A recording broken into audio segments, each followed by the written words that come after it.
A professor of mine once told a story that I've always remembered.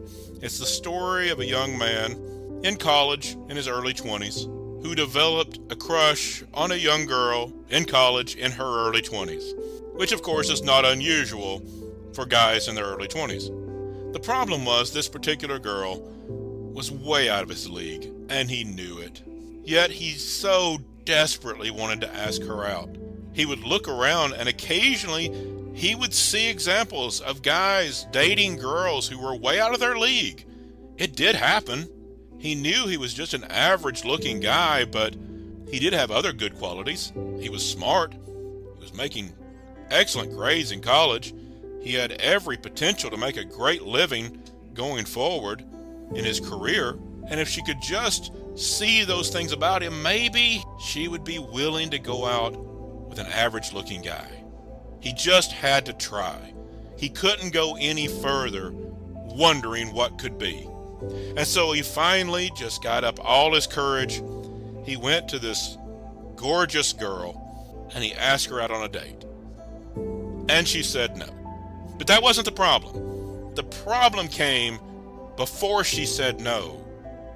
Just for a moment, a brief glimpse, she laughed.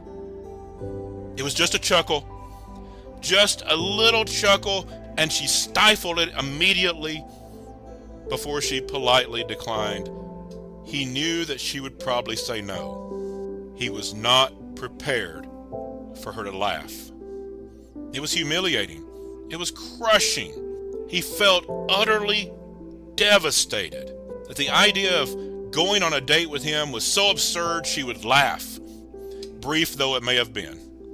And in that moment of humiliation and devastation, he said to himself, I will never let someone hurt me like this again. He didn't fully realize it at the time, but that vow resonated in his soul.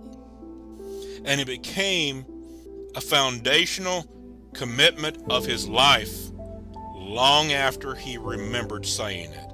Fast forward 25 years. He's married.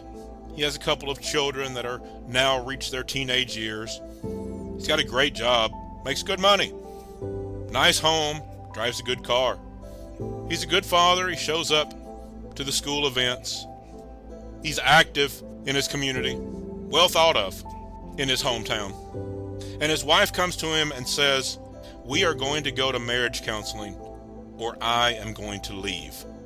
They went to marriage counseling, and his wife began to pour out her heart, saying that she had felt alone in this marriage for 25 years, that she loves him, and he has so many good qualities, and she was always waiting to break through those barriers, to somehow connect with him, to feel like they had a bond as a married couple, but it never happened. He kept everyone out, pushed everyone away, was always defensive, and never allowed anyone to come close to him on an emotional level. As counseling unfolded, they discovered that it all traced back to that one humiliating moment where that young man was laughed at. It all went back to that vow he had made to not let anyone hurt him again. And he had lived his life behind his own prison he had built to protect his heart, guard his emotions, keep everyone out, to the point that his wife was devastatingly lonely within their relationship. His kids had grown up knowing dad as provider, but never knowing dad on an emotional level. That one humiliating, devastating event had set the course for him to barricade himself behind his own emotional walls to keep out even the people that loved him most. And the reality is, that man is not alone. Many of us have had traumatic events, moments of pain, and we decided, I'm not going to let anyone hurt me like that again. And we put up our emotional barriers. We keep everyone out, try not to get hurt. And in the process, we rob ourselves of the thing we actually want most, and that is love.